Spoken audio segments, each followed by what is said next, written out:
আমাৰ মাজত আজিৰ সভাত উপস্থিত থকা ৰাজ্যসভাৰ সন্মানীয় সংসদ বিশ্বজিৎ দৈমাৰী ডাঙৰীয়া, আজিৰ সভাত আমাৰ মাজত উপস্থিত লোক নিৰ্মাণ পথ বিভাগৰ আয়ুক্ত সচিব ৰাজেশ কেম্প্ৰাই ডাঙৰীয়া, গৃহ আৰু ৰাষ্ট্ৰীয় ঘাইপথৰ আয়ুক্ত সচিব ৰাজ চক্ৰৱৰ্তী ডাঙৰীয়া, গড়কাপ্তানি বিভাগৰ সচিব শ্যামন্ত বেজবৰুৱা ডাঙৰীয়া, বিভূতি শইকীয়া ডাঙৰীয়া, মুখ্য অভিযন্তা দিলীপ হাজৰিকাকে আদি কৰি মঞ্চত উপবিষ্ট বিশিষ্ট ব্যক্তিসকল, আই মাতৃসকল, যুৱক যুৱতীসকল আৰু সেৱাৰ থলী ৰাইজ, স্বাভাৱিকভাৱে আজি গুৱাহাটীবাসী আৰু অসমৰ তথা উত্তৰ পূৰ্বৰ ৰাইজৰ বাবে এটা অতি আনন্দৰ দিন।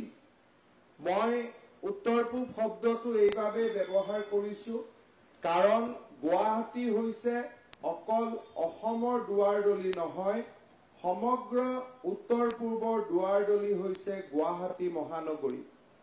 মোৰ মনত আছে যে 2016 চনত আমাৰ যেতিয়া চৰকাৰ শাসনলৈ আহিছিল, সেই সময়ত গুৱাহাটী উন্নয়ন বিভাগৰ দায়িত্ব মাননীয় মুখ্যমন্ত্ৰী ডাঙৰীয়াই মোৰ ওপৰত ন্যস্ত কৰিছিল আৰু তেতিয়াই তেখেতে আমাক কৈছিলে যে অহা 5 বছৰত গুৱাহাটী মহানগৰীখনক আমি সৰ্বাংগ সুন্দৰভাৱে সজাই পৰাই তুলিব লাগে, যাতে মহানগৰীখনক লৈ আমি গৌৰৱ অনুভৱ কৰিব পাৰো।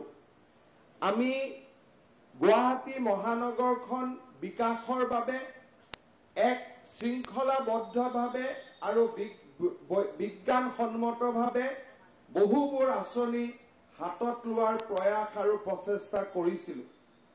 পৰৱৰ্তী সময়ত লোক নিৰ্মাণ বিভাগৰ দায়িত্ব পোৱাৰ পিছত মহানগৰীৰ কেইবাটাও ফিজিকেল ইনফ্ৰাষ্ট্ৰাকচাৰ বা গুৰুত্বপূৰ্ণ যি আমাক কায়িক উন্নতিৰ প্ৰয়োজন আছিল, সেই দিশত আমি দৃষ্টি নিক্ষেপ কৰিছিলো।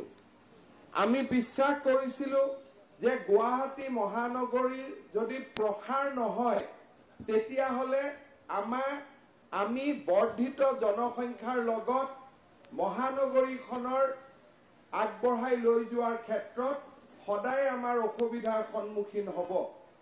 আমি প্ৰথমবাৰৰ বাবে কেপিটেল এৰিয়া ডেভেলপমেণ্ট অৰ্থাৎ অকল গুৱাহাটী নহয়, গুৱাহাটীৰ চাৰিওফালৰ জাগিৰোডৰ পৰা পলাশবাৰী, মিৰ্জাৰ পৰা চিপাঝাৰৰ পৰা ৰঙিয়ালৈকে এই সমগ্ৰ অঞ্চলটোক বিকাশ কৰি গুৱাহাটী মহানগৰীখনক এক্সপাণ্ড কৰি প্ৰাণৱন্ত আৰু জীৱন্ত কৰাৰ আমি এক দীৰ্ঘম্যাদী আঁচনি হাতত লৈছিলো আৰু সেই স্বপ্ন আগত ৰাখি আমি লাহে লাহে ফিজিকেল ইনফ্ৰাষ্ট্ৰাকচাৰ নিৰ্মাণ কৰাত আমি গুৰুত্ব আৰোপ কৰিছিলো। গুৱাহাটী মহানগৰীৰ জীৱনলৈ অহা এটা ডাঙৰ পৰিৱৰ্তন আছিলে যে গুৱাহাটী আৰু উত্তৰ গুৱাহাটীৰ মাজত দলঙৰ নিৰ্মাণ।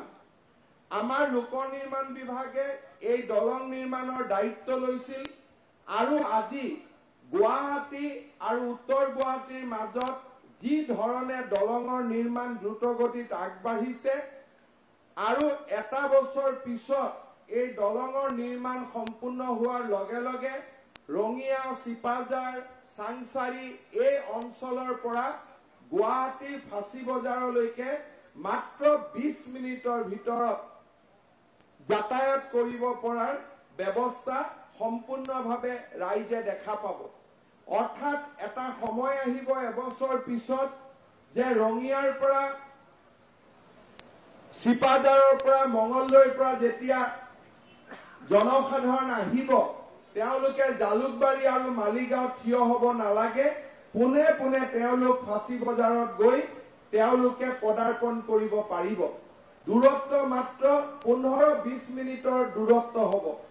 চাংচাৰীত এইমছৰ নিৰ্মাণৰ কাম দ্ৰুতগতিত আগবাঢ়িছে।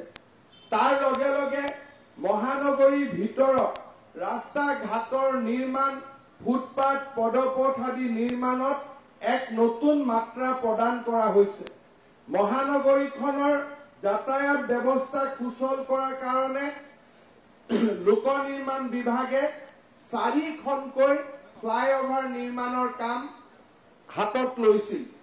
এখন আছিল গণেশগুৰি উৰণীয়া সেতুৰ পৰা RG বৰুৱা ৰোডলৈ যোৱাৰ বাবে সুচল কৰিবৰ কাৰণে এখন ফ্লাইঅভাৰৰ নিৰ্মাণ। সেই নিৰ্মাণ আমাৰ প্ৰায় সম্পূৰ্ণ হল।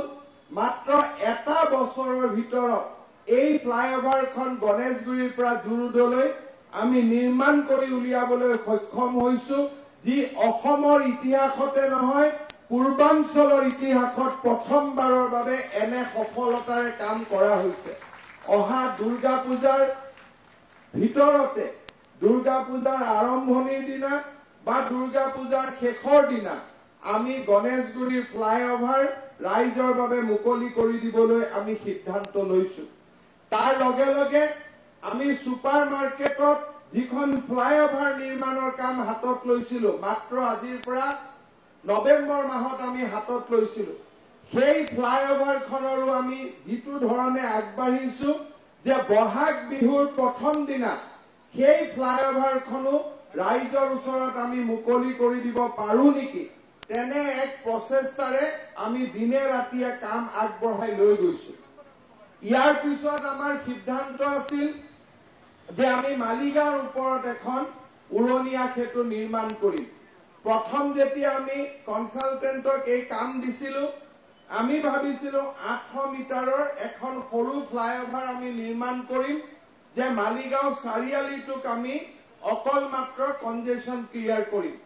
কিন্তু চাওঁতে চাওঁতে আমাৰ সন্মুখত বিভিন্ন ধৰণৰ প্ৰশ্ন আহিলে যে আমি ক'ৰ পৰা ক'লৈকে নিৰ্মাণ কৰিব লাগিব।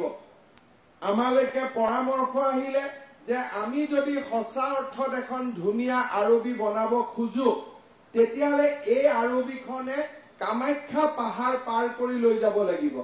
অৰ্থাৎ এই ফ্লাইঅভাৰখনৰ দীৰ্ঘ 3 কিলোমিটাৰ হ'ব। 3 কিলোমিটাৰৰ ফ্লাইঅভাৰ আমাৰ পূৰ্বাঞ্চলত কতো মই দেখা নাছিলো। ক'ৰবাত সৰু সৰু 1 কিলোমিটাৰ 1.5 কিলোমিটাৰ ফ্লাইঅভাৰ হৈছিলে। মনত ভয় আছিলে যে লোক নিৰ্মাণ বিভাগে আমি 3 কিলোমিটাৰৰ ফ্লাইঅভাৰ বনাব পাৰিম নে নাই। কিন্তু আজি ভয় আৰু শংকা আমি দূৰ কৰি প্ৰায় 400 কোটি টকা খৰচেৰে মাননীয় মুখ্যমন্ত্ৰী ডাঙৰীয়াই আজি ইয়াতে 3 কিলোমিটাৰ দৈৰ্ঘ্যৰ ফ্লাইঅভাৰৰ নিৰ্মাণৰ কামৰ শুভাৰম্ভ কৰিলে আৰু আমি 2 বছৰৰ ভিতৰত এই ফ্লাইঅভাৰৰ নিৰ্মাণৰ কাম আমি শেষ কৰিম। এই ফ্লাইঅভাৰখনৰ আন এটা ৰাস্তা পাণ্ডুলৈকে সোমাই যাব।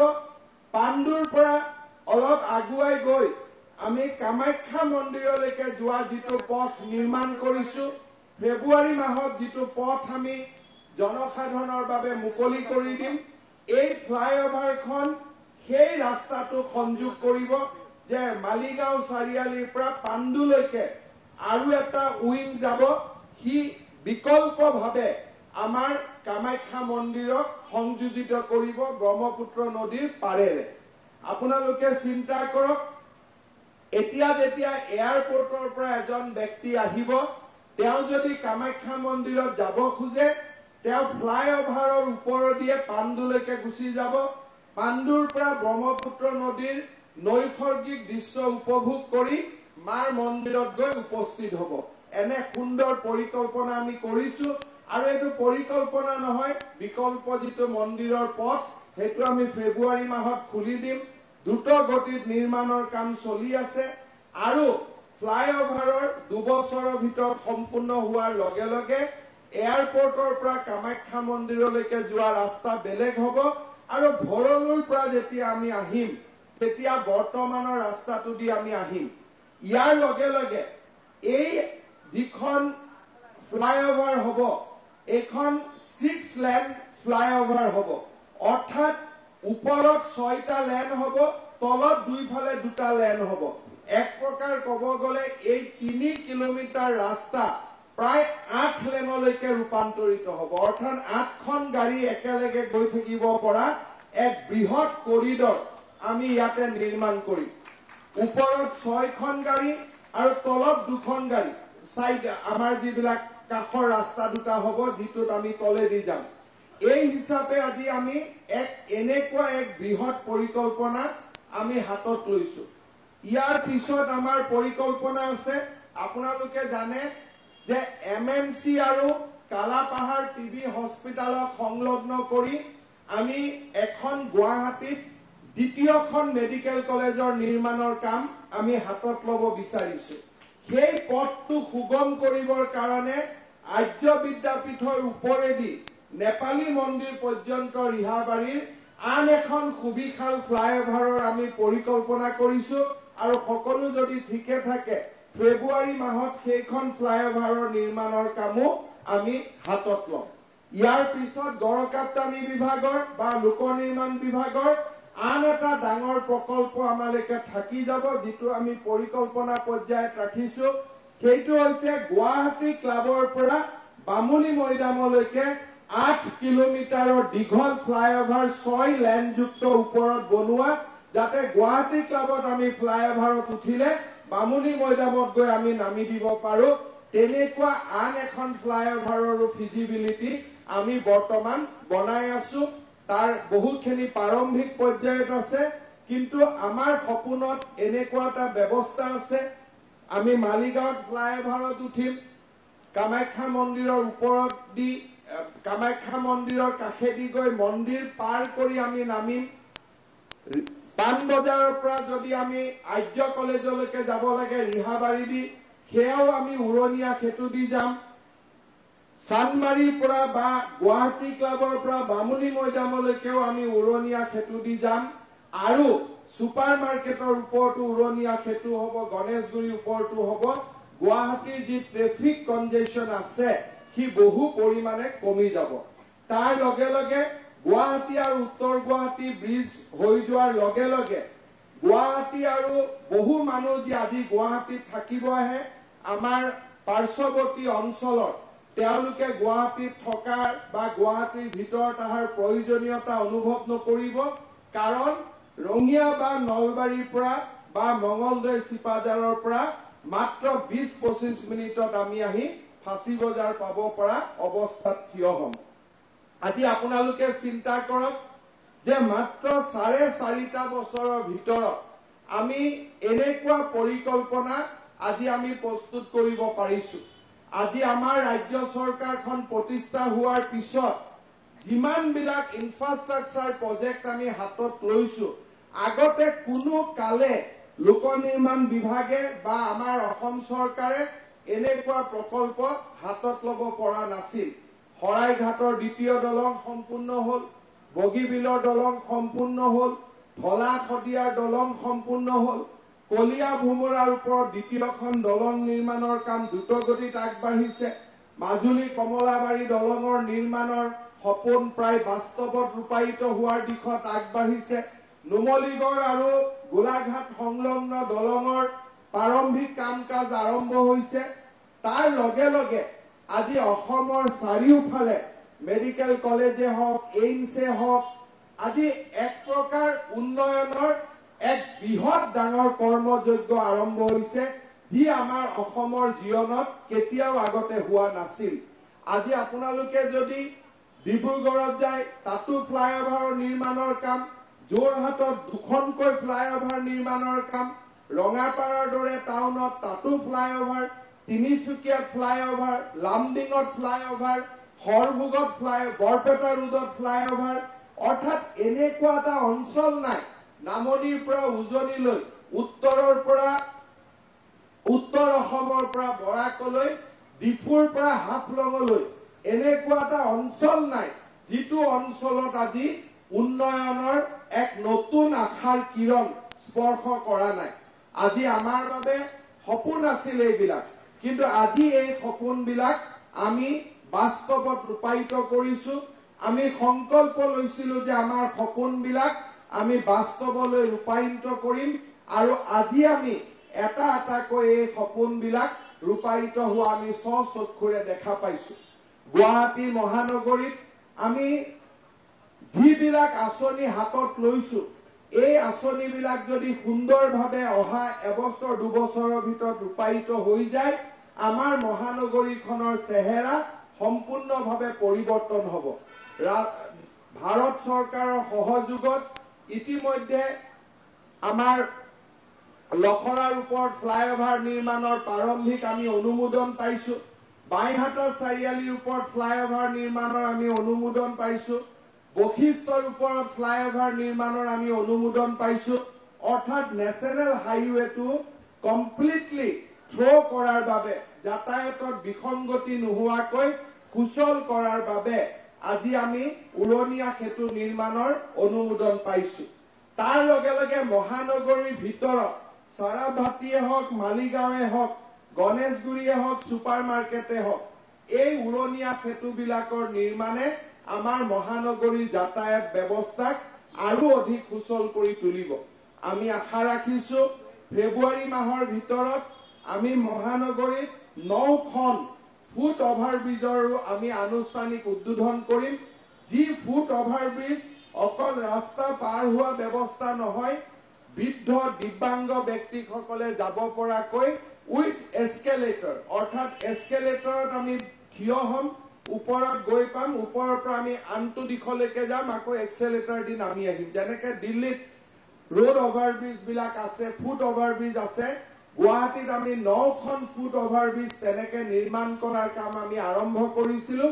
আৰু মোৰ বিশ্বাস যে ফেব্ৰুৱাৰী মাহৰ ভিতৰত আমি এখন এখনকৈ এই ফুট অভাৰব্ৰিজখিনিও আমি উদ্বোধন কৰিবলৈ সন্মুখীন আমি সম্ভৱ কৰি তুলিব পাৰিম। মোৰ বিশ্বাস যে এই ধৰণৰ কাম যদি আমাৰ মহানগৰীখনত চলি থাকে, সঁচা অৰ্থত গুৱাহাটী উত্তৰ পূৰ্বৰ দুৱাৰমুখ হৈ পৰিব। আৰু উত্তৰ পূবলৈকে কোনোবা এজন আহিলেই প্ৰথমতে গুৱাহাটী মহানগৰীৰ এই ইনফ্ৰাষ্ট্ৰাকচাৰবোৰ দেখাৰ পিছত উত্তৰ পূৰ্বৰ প্ৰতি মানুহৰ ধাৰণাৰে এক পৰিৱৰ্তন হ'ব। আৰু সঁচাকৈয়ে আমি যে প্ৰগতিৰ দুৱাৰমুখত থিয় হৈছো তাক আমি নিজেই অনুভৱ কৰাৰ বাবে সম্ভৱ হ'ম। মই বহু দীঘলীয়া কথা ক'ব খোজা নাই। মুখ্যমন্ত্ৰী ডাঙৰীয়া আৰু মই এই সভাৰ পিছতে ডিব্ৰুগড়লৈকে যাব লাগিব। মই মাত্ৰ ব্যক্তিগতভাৱে এটাই কথা ক'ম যে গুৱাহাটী মহানগৰীৰ উন্নয়ন, অসমৰ উন্নয়ন মোৰ দায়িত্ব।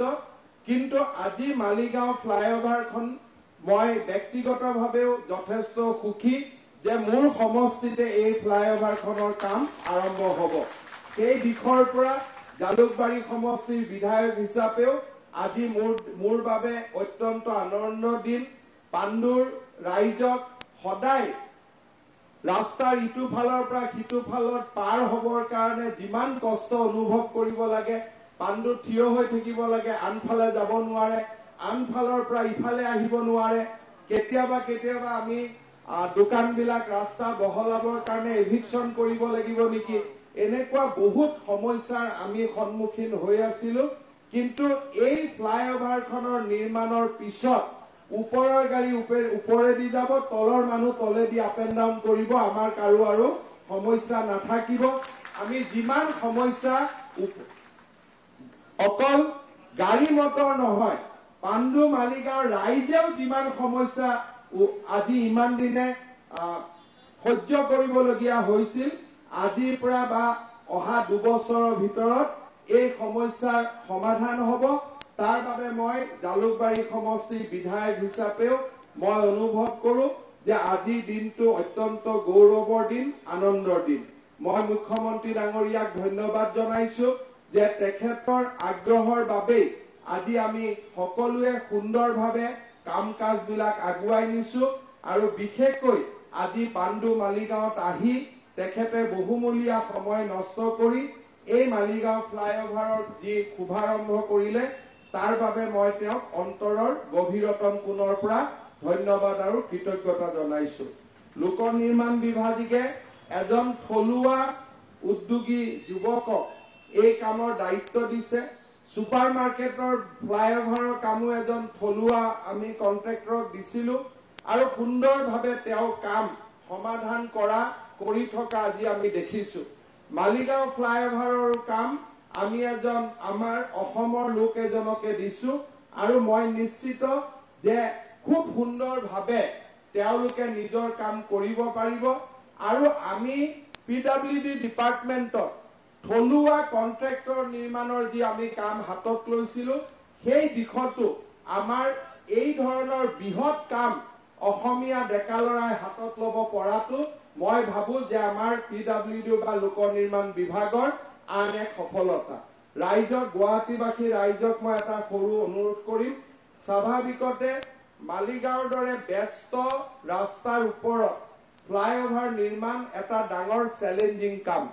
ট্ৰেফিক জাম হ'ব, ৰাস্তা ঘাটৰ বাবে 2 বছৰ আমি এই যেতিয়া মালিগাঁৱদি যাম, যিমানে আমি ট্ৰেফিক মেনেজমেণ্ট নকৰো কিয় 1.5-2 বছৰ আমি কষ্টৰ সন্মুখীন হ'ব লাগিব। গণেশগুৰিত আমি ফ্লাইঅভাৰ নিৰ্মাণ কৰোঁতে আমাৰ বহুত বেছি কষ্ট নহল, বিশেষকৈ যোৱা 6 মাহত COVID-19 থকাৰ সুযোগ লৈ ট্ৰেফিক কম আছিল, আমি কামটো শেষ কৰি পেলালো। সুপাৰ মাৰ্কেটৰ সাইটটো খুব ভাল আছিলে যে ৰাস্তাৰ দুয়োফালে MLA হোষ্টেল বা মিনিষ্টাৰ কলনীৰ মাটি দি আমি বিকল্প ৰাস্তা বনোৱাৰ কাৰণে তাত ট্ৰেফিক জাম হোৱা নাই। কিন্তু মালিগাঁও চাৰিআলিৰ ব্ৰিজখন হওঁতে আমি ট্ৰেফিক জাম এভইড কৰিব নোৱাৰো।